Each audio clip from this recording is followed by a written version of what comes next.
Bonjour tout le monde et bienvenue dans les décryptages de la rédaction de ce mardi 22 juillet.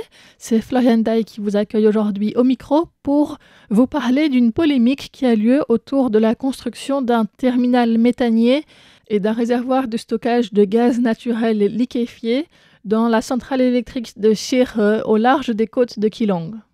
Des groupes environnementaux ont déposé le 16 juillet, c'est-à-dire mercredi dernier, un recours auprès du Yuan exécutif afin de demander l'annulation d'une étude d'impact environnemental approuvée sous condition en février de cette année pour le 4e réservoir de gaz naturel liquéfié prévu pour cette centrale électrique. La centrale dispose actuellement de 2 unités alimentées au fioul, chacune capable de produire 500 MW, qui ont été mises en service en 1980 et 1985 par Taipower, la compagnie d'électricité publique de Taïwan.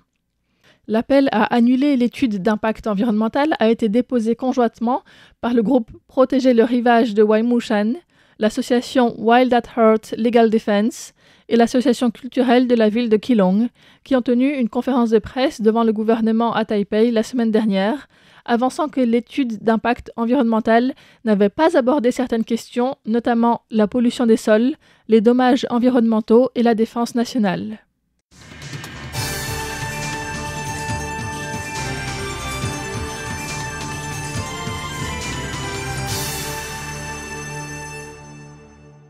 En ce qui concerne la pollution des sols, le directeur exécutif de l'association Wild at Heart Legal Defense, Chen Xianzheng, a déclaré que l'évaluation ne comportait pas de discussion approfondie sur la pollution des sols et que les données d'identification des coraux contenaient de nombreuses erreurs. Lors de la réunion d'études d'impact environnemental, un responsable de Taipower a insisté sur la séparation des études de pollution des sols et celles d'impact environnemental, ainsi que sur son expérience en gestion et traitement de la pollution des sols, avec l'exemple de la modernisation de la centrale de Dalian. À cette époque, environ 6000 m3 de sol étaient pollués, et aujourd'hui, les sols pollués détectés sont réduits à 600 m3.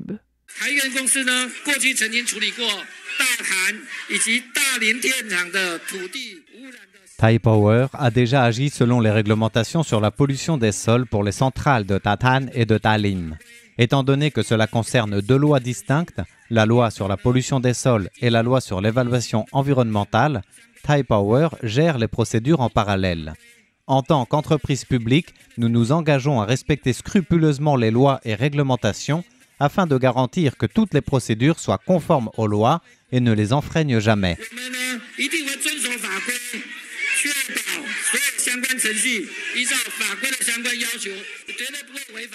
Lors de cette réunion d'études d'impact environnemental qui, comme vous l'avez entendu, s'est déroulée dans un climat de tension avec d'un côté Taipower et les personnes qui soutiennent la construction de ce réservoir de gaz naturel liquéfié et de l'autre, les opposants au projet. Ce 4e réservoir de gaz naturel liquéfié, ou GNL, faisait l'objet d'un examen en 2e phase depuis 2018 et 6 réunions d'examen préliminaires ont été organisées avant la décision prise en février 2025 d'approuver le projet sous certaines conditions. Le comité d'évaluation environnementale a donné son accord sous réserve et a demandé à Taipower d'inclure les données du rapport d'enquête sur les sols et les eaux souterraines de la centrale électrique de Chirhe entre 2019 et ce jour dans l'annexe finale, mais aussi d'augmenter les emplacements et les fréquences de surveillance des sols et des eaux souterraines, et d'être proactif dans le respect de la loi sur la pollution des sols. Lors de la conférence de presse de la semaine dernière, Tsai Yaing, avocate, a déclaré que l'emplacement de la décharge avait été approuvé sans obtenir le consentement écrit de la municipalité de Keelung et sans tenir de nouvelles réunions pour définir le périmètre du projet. Tsai Yaing a aussi accusé Taipower d'avoir publié une publicité trompeuse affirmant que le terminal n'émettrait pas d'oxyde de soufre. Chen Xianzheng de l'association Wild at Heart Legal Defense a déclaré qu'il y avait également des vices de procédure évidents dans le processus d'approbation, notamment le fait que le 6e projet de rapport de l'étude d'impact environnemental n'avait pas été publié 7 jours avant la réunion d'examen comme l'exigeait la procédure. Un autre point soulevé par les opposants est la proximité du lieu avec des infrastructures militaires et sa vulnérabilité face à une attaque chinoise potentielle. Wang Xingzhi, du groupe d'action Protéger le rivage Waimushan, a déclaré que le processus d'examen de l'étude d'impact environnemental n'avait pas inclus de discussion sur les questions de sécurité nationale. La construction d'un réservoir de gaz naturel pour une station de réception située tout près d'un port militaire, à 1400 mètres seulement à vol d'oiseau, aura-t-elle un impact particulier en cas d'opération militaire? L'entrée et la sortie de la 131e flotte seront-elles affectées? Nous n'avons reçu aucune évaluation spécifique du ministère de la Défense à ce sujet. Taipower a déclaré lors de la conférence d'évaluation de l'impact environnemental que le terminal méthanier et les réservoirs de stockage de GNL ne méritaient pas d'être attaqués militairement.